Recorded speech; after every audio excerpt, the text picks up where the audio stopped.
السلام علیکم ورحمۃ اللہ۔ ناظرین کرام، سعودی عرب کے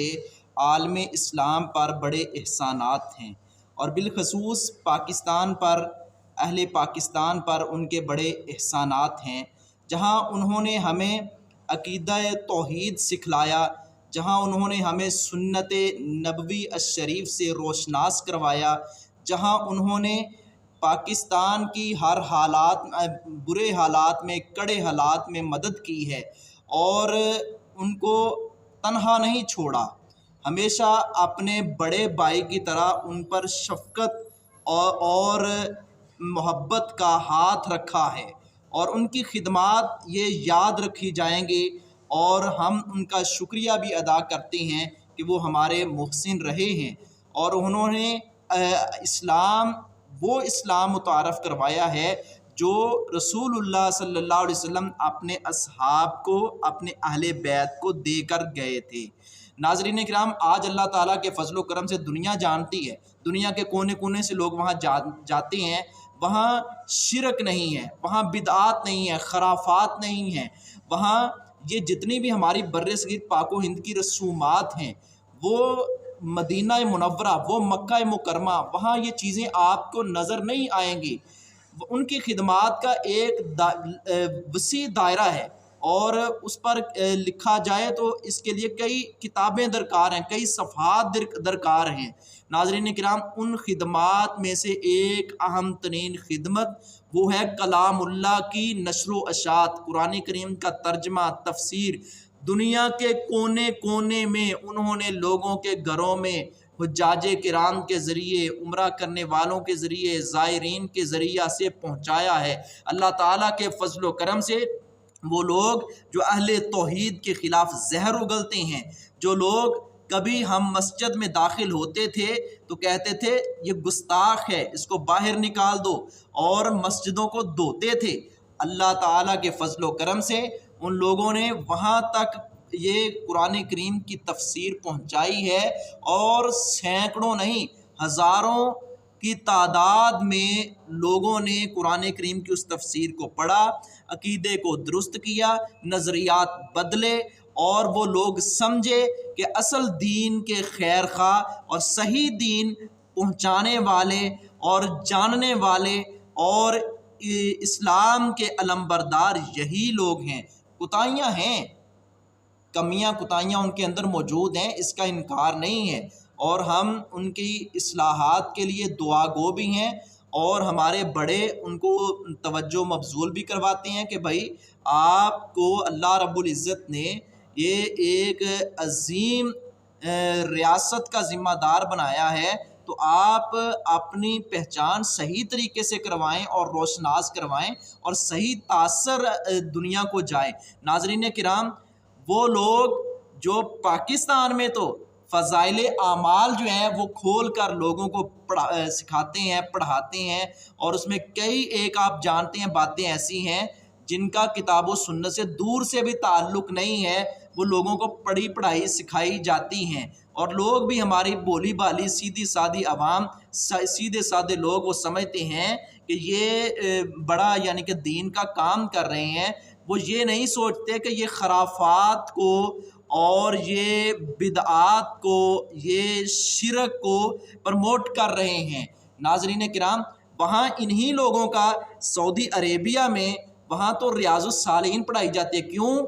صرف اپنے تحفظ کے لیے، وگرنہ یہ لوگ تو چاہتے ہیں کہ وہاں بھی فضائل اعمال، یہ لوگ چاہتے ہیں وہاں فیضان سنت، یہ چاہتے ہیں فتاوی رضویہ، فتاوی عالمگیری، اس کا نفاذ ہو جائے، اور ہر فرقہ، ہر گروہ چاہتا ہے کہ وہاں قبضہ ہمارا ہو جائے، لیکن ایسا ناممکن ہے۔ ایسا دیکھنے والے خواب دیکھنے پر کوئی پابندی نہیں، خواب دیکھتے رہیں، ایسا قطعاً نہیں ہوگا۔ کیوں؟ رسالت مآب صلی اللہ علیہ وسلم نے فرمایا تھا،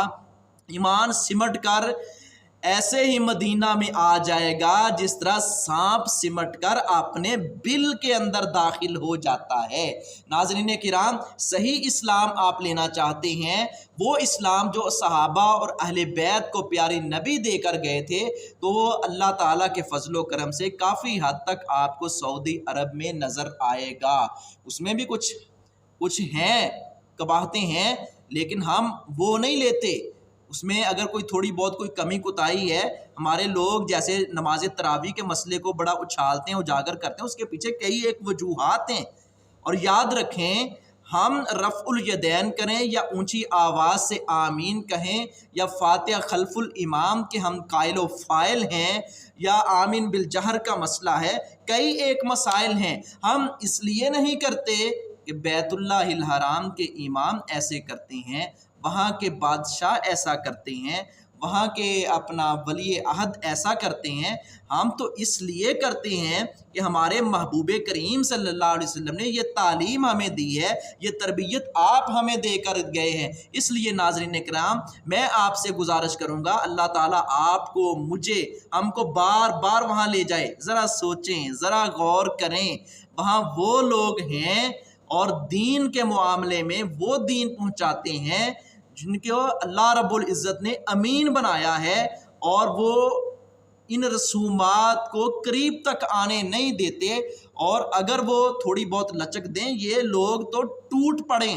اور پیارے نبی صلی اللہ علیہ وسلم کے روضہ مبارک کے گرد چکر کاٹنا شروع کر دیں۔ اور یہ محبوب کائنات صلی اللہ علیہ وسلم کی دعا تھی کہ اللہ میری قبر کو وثن نہ بنانا، میری قبر کو عید گاہ نہ بنانا، یعنی کہ لوگ چکر نہ کاٹتے پھریں میری قبر جو ہے۔ اور پیارے نبی صلی اللہ علیہ وسلم نے فرمایا تھا، لعن اللہ الیہود والنصارى اتخذوا قبور انبیاءہم مساجدہ، اللہ یہود و نصارہ پر لعنت کرے، انہوں نے انبیاء کرام کی قبروں کو سجدہ گاہ بنا لیا تھا۔ ناظرین کرام، یہ محبوب کائنات کی دعا تھی، اللہ رب العزت نے محفوظ رکھا ہے۔ سعودی عرب کی اس خدمات کو سامنے رکھتے ہوئے بالخصوص کلام اللہ کی نشر و اشاعت اہل پاکستان کو، ذمہ داران کو، حکمرانوں کو ہوش کے ناخن لینے چاہیے اور قرآن کریم کی اشاعت وسیع ہونی چاہیے۔ اسی تفسیر کو عام کریں، اور یہ تفسیر بڑی شاندار ہے اور بہت زیادہ تعداد میں، شاید سب سے زیادہ تعداد میں یہ شائع ہو چکی ہے۔ اس میں اصحاب رسول کے اقوال ہیں، اور احادیث کی روشنی میں، قرآن کریم کی روشنی میں، اسی طرح سلف صالحین کے صحیح اقوال کی روشنی میں کتاب و سنت جو ہے وہ سمجھایا جاتا ہے، سکھایا جاتا ہے، لکھا گیا ہے۔ دیکھیں، قادیانی اپنے قرآن